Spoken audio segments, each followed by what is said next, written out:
our curriculum, and we were basically thrown a curveball into what it was and had to really adopt new practices. But a couple of years after its launch, it was met with confusion and ridicule. Some of the math items that were mocked, I think, deserved to be mocked, frankly. They were just very poor items. Do you realize how many kids relate to that fish? Swimming upstream in class, never finding their gifts, thinking they are stupid, believing they are useless? Well, the time has come, no more excuses. I call school to the stand and accuse him of killing creativity, individuality, and being intellectually abusive. As the school year is coming to a close, a new analysis shines yet another harsh spotlight on what's being called a learning recession for America's students. And it's a problem that started long before the pandemic.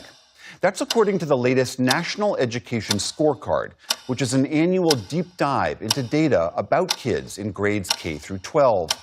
The findings of this report are sobering. Children had a steady decline in math and reading scores beginning all the way back to 2013. You learned thousands of lessons in school before. There's math, science, history, grammar, but there's another curriculum most of us were never told existed.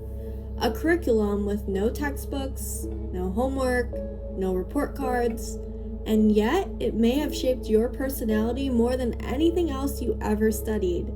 Because while schools teaches subjects, it also teaches obedience, it teaches hierarchy, it teaches what success looks like, what failure feels like, when you're allowed to speak, when you're expected to stay silent, and perhaps the most surprising part, most of us never noticed it happening. But before we dive in, welcome back to Beyond Surface Level. This is a series about the invisible forces that shape who we become, the beliefs that we inherit, the patterns we repeat, the conditioning we rarely question. Because some of the most powerful influences in our lives aren't the things we can see. They're the things operating quietly beneath the surface. And today, we're uncovering one of the biggest. This is the hidden curriculum.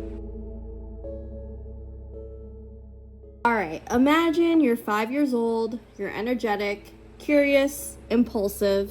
You ask questions constantly. Then one day, you're placed in a room with 25 other children. A bell tells you when to move. A schedule tells you what to think about. Permission determines when you can speak. Even using the bathroom often requires approval. Now, before anyone gets defensive here, this isn't a conspiracy. Schools serve important purposes. The point is something deeper. Every institution teaches two things simultaneously: the official lesson and the behavioral lesson. Researchers have discussed this phenomenon for decades. Children don't simply learn reading and arithmetic. They will learn routines, authority structures, social expectations. They learn how systems work, and perhaps more importantly, how to operate inside of them. Without realizing it, many children begin absorbing a message. Success isn't just about learning, it's about compliance. Show up on time, follow the directions, wait your turn, raise your hand, stay within the lines. For some children, these lessons create structure and stability. For others, they slowly teach something else. That fitting in matters more than questioning. That being agreeable matters more than being curious. And that approval is something earned through conformity. The hidden curriculum isn't found in a textbook, it's embedded in the experience itself. Think back to being a kid.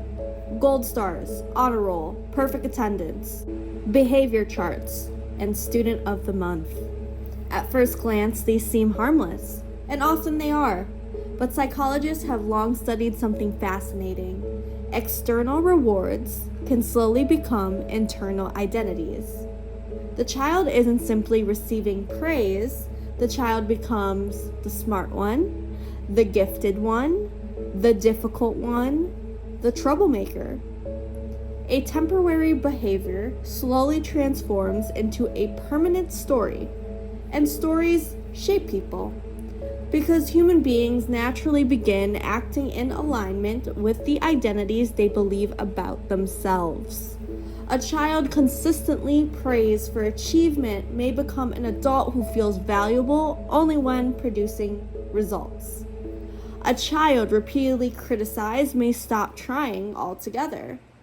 Not because they're incapable, but because they've accepted the role that they've been assigned to.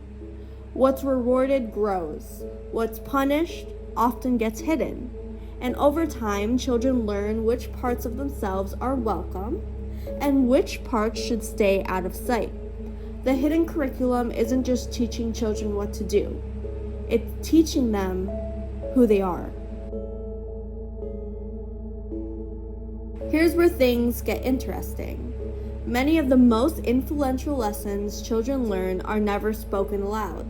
Watch closely who gets praised, who gets interrupted, whose ideas are taken seriously, whose emotions are considered inconvenient.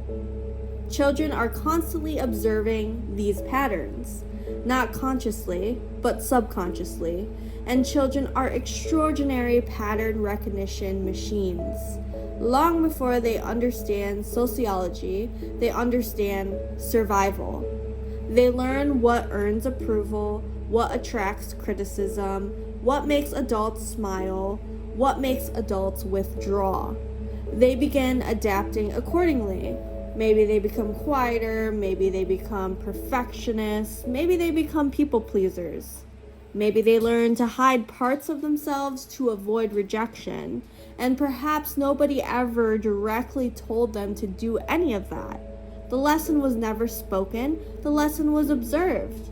Because children don't just listen to what adults say, they study what adults reward. The curriculum isn't on the whiteboard, it's simply woven into the environment itself. When many people reach adulthood carrying a strange feeling, a feeling that they're following rules nobody has ever fully explained. Work harder, don't make mistakes, stay productive, be impressive, be agreeable, keep achieving, keep proving, keep earning your place. And eventually they encounter a question that feels surprisingly difficult. Who would I be without all these expectations? Because for years they were rewarded for fitting the system, not necessarily for understanding them. This is why adulthood can feel so confusing. Many people know exactly how to meet expectations, but struggle to answer, what do I actually want? What do I actually believe? What kind of life feels meaningful to me? And what if success isn't what I've been chasing? The hidden curriculum taught many of us how to navigate the map, but it never handed us a compass. And somewhere along the way, some people became so focused on being who they were expected to be, that they lost touch with who they actually are. And the goal isn't to blame schools or parents or teachers. Every generation passes down what it believes will help children survive. Most people are doing the best they can with information that they have. The real power comes with awareness, because once you see the hidden curriculum, you start noticing invisible scripts everywhere. At work, on social media, in relationships, in culture, you begin asking different questions. Do I genuinely believe this?